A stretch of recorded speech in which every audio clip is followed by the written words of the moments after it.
নমস্কার বন্ধুরা, সুস্মিতাস রেসিপিতে আরও একটা নতুন ভিডিও দেখার জন্য তোমাদের সকলকে স্বাগত। আর এই গরমে দেখবে একই রকম সবজি খেতে কারোই ভালো লাগে না। তো আজ শেয়ার করব শসা দিয়ে দুর্দান্ত একটা রেসিপি। তো চলো দেখে নিই কী করে করব এই রেসিপিটি। আর এখানে আমি দুটো শসা নিয়েছি। আর শসাগুলো দেখবে মানে ঘরে থেকেই অনেক সময় শসাগুলো লাল হয়ে যায়, মানে পেকে যায়।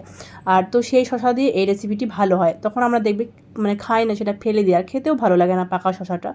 আর বাজার থেকেও কিন্তু পাকা শসা দেখবে কিনতে পাওয়া যায়। তো সেই শসাটা তোমরা সেই শসা দিয়েই করবে। তো আমার এই শসাগুলো ঘরেই ছিল দুটো, আর এই শসাগুলো একটু লাল লাল হয়ে গেছিলো, ভাবলাম আমি শসা দিয়ে সবজিটা করব। আর দুটো শসাই বেশ ভালোভাবে ছিলে নিলাম। আর এর আগেও শসাটাকে প্রথমে আমি ধুয়ে নিয়েছিলাম, ধুয়ে এটাকে ছিললাম। এবার একদম ছোট ছোট টুকরো করে শসাগুলোকে কাটবো। একদম ছোট ছোট করে কেটে নিলেই ভালো হবে, কারণ বেশি ছোট ছোট করা যাবে না আর বেশি বড় বড় করা যাবে না। তো একই রকমভাবে বাদবাকি দুটো শসাই কিন্তু আমি কেটে নিচ্ছি। আর এটা কাটতে দেখো ভীষণই মজা লাগছে। তো দুটো শসাই আমি ডুমো ডুমো করে কেটে নিলাম। আর এদিকে কড়াই বসিয়ে দিয়েছি। তো কড়াইয়ে দিয়ে দিচ্ছি পরিমাণ মতো সর্ষের তেল। তেলের পরিমাণটা কিন্তু খুব বেশি দিলাম না, চার দিয়ে বেশ তেলটাকে একটু ছড়িয়ে নিলাম। আর এইবার দিয়ে দিচ্ছি বিড়ি কলাই, যে বড়িটা সেই বড়িটা দিলাম। আর এটা পুরোটাই কিন্তু অপশনাল, তবে আমি বলবো এই রেসিপিতে একটু বড়ি দিলে কিন্তু খেতে বেশ ভালো লাগে। আর লাল লাল করে বড়িগুলোকে ভেজে তুলে নিলাম। আর এক চা চামচের 3 ভাগের 1 ভাগ মানে 4 ভাগের 1 ভাগ আমি দিয়ে দিলাম পাঁচ ফোড়ন। তোমরা দেখতে পেলে একদম কম দিলাম। আর এর পরিবর্তে কিন্তু কালো জিরে কিংবা গোটা জিরেও ব্যবহার করতে পারো। ফোড়নটা 1 মিনিট মতো নাড়াচাড়া করে নেওয়ার পরে ডুমো করে কেটে রাখা শসাগুলোকে দিয়ে দিলাম। আর গ্যাসের ফ্লেমটা কিন্তু লো টু মিডিয়ামেই রাখতে হবে। এবার 2 থেকে 3 মিনিট মতো এভাবে একটু নাড়াচাড়া করে নেব।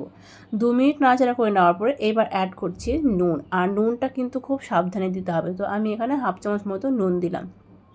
আর দিয়ে দিচ্ছি হলুদ। তো হলুদের পরিমাণটা দেখতেই পেলে একদম সামান্য দিলাম, তবে হলুদটা না দিলে এই রেসিপিতে খুবই ভালো হয়, তবে আমি এখানে একদম ওই জন্য পরিমাণে কম দিয়ে দিলাম।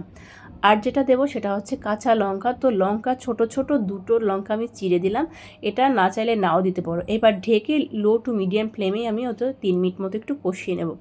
আর 3 মিনিট কষিয়ে নেওয়ার পরে দেখতেই পাচ্ছ শসাগুলো কিন্তু অনেকটা নরম হয়ে গেছে। আর দেখো নিচে লেগেও গেছে, মানে রসটা একদম শুকিয়ে এসছে। একটু খুন্তি দিয়ে একটু ভেঙে ভেঙে দিতে হবে। আর এর মধ্যে কিন্তু চিনিটা একটু অ্যাড করতে পারো, তবে শসাটা একটু মিষ্টি মিষ্টি হয় এই শসাটা। তো মানে এই শসাটা একটু মিষ্টি মিষ্টি খেতে লাগে, কিন্তু এর আগে একটা ছিল খেয়েছিলাম, তো সেই জন্য আমি এখানে চিনিটাকে অ্যাভয়েড করলাম। আর 1 চামচ মতো দিয়ে দিলাম আদা, গ্রেট করে রেখেছিলাম সেটা দিয়ে দিলাম। আর যে বড়িগুলো মানে ভেজে তুলে রেখেছিলাম সেটাও দিয়ে দিলাম। এবার সব কিছু 2 মিনিট মতো বেশ ভালোভাবে একটু মিশিয়ে নেব, মানে যতক্ষণ না আদার কাঁচা গন্ধটা যাচ্ছে। বেশ ভালোভাবে 2 মিনিট মতো নাড়াচাড়া করে নেওয়ার পরে এইবার দিচ্ছি 1 কাপ মতো, মানে এই ছোটো বাটি মেপে 1 বাটি মতো লিকুইড দুধ। আর এই দুধটা কিন্তু একদম নর্মাল রুম টেম্পারেচারে রাখা, ফ্রিজের দুধ কিন্তু একদম দেবে না। আর এই দুধ দিয়ে শসা রেসিপিটা করে দেখো ভীষণই ভালো লাগে। আর ওই বাটিটা ধুয়ে আমি মানে হাফ বাটির একটু কম জল দিয়ে দিলাম। এবার এটাকে 2 থেকে 3 মিনিট মতো এভাবে একটু মিডিয়াম ফ্লেমে ফুটিয়ে নেব। আর এটা যতক্ষণ না ফুটছে ততক্ষণ একটা মশলা তৈরি করব।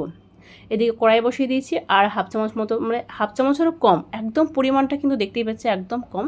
এই যে 5 ফোড়নটা এটা ভেজে নিলাম। আর এবার এটাকে শিলনোড়াতে আমি গুঁড়ো করে নেব। আর এদিকে দেখো 3 মিনিট পরে কিন্তু অনেকটা রসটা কিন্তু টেনে নিয়েছে, একদম কমপ্লিট হয়ে গেছে। আর যে মশলাটা দেখো ভেজে গুঁড়ো করে নিয়েছিলাম একদম দেখো হাফ চামচ মতো হয়েছে, মানে হাফ চামচেরও কম। এবার সেই ভাজা গুঁড়োটাকে দিয়ে দিলাম। আর এবার ব্যাস নাড়াচাড়া করে নিলেই কিন্তু রেডি হয়ে গেল দুর্দান্ত স্বাদের দুধ শসা, মানে দুধ শুক্তো যাকে বলে, শসা দিয়ে দুধ শুক্তো। খেতে কিন্তু ভীষণই ভালো লাগে। একবার হলেও কিন্তু এই গরমে ট্রাই করে দেখো, আর কেমন লাগলো আমাকে অবশ্যই কিন্তু কমেন্টে জানিও।